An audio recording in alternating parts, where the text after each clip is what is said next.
When I was about 8 years old, my family and I were on a trip to Duluth.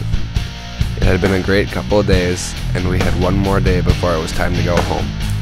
Being little kids, we wanted to stay at the hotel and swim all day, but my parents finally decided to take us to Gooseberry Falls. It was a semi-long drive, but when we got there, my family and I were all very excited. The waterfall was gigantic, and there were tons of little pools that the water would run off from the main river to create little streams.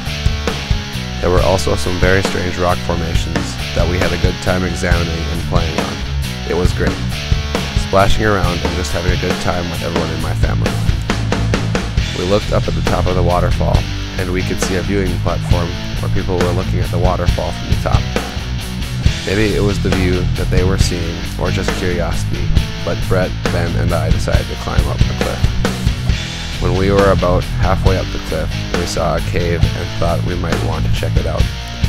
So we kept climbing, and we didn't notice the climbing was getting harder, and that was once a small hill is now a cliff with a drop of about 100 feet.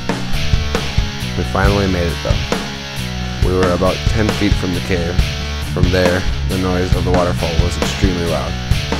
The cave was about a 5-foot climb straight up, and I was about to start when Brett said we should probably go back. I, of course, was stubborn and disagreed and started to climb. Brett just turned around, and he and Ben started to climb down. Well, I didn't want to be left alone, so I hopped down and tried to follow them. But when I hit the ground, my foot slipped. I yelled as I fell and started sliding towards the edge.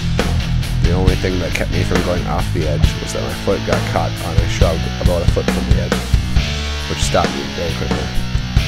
I don't remember if Brett and Ben heard me yell, or tried to help, or if they just kept walking. All I remember is that we hurried down to the ground as fast as we could.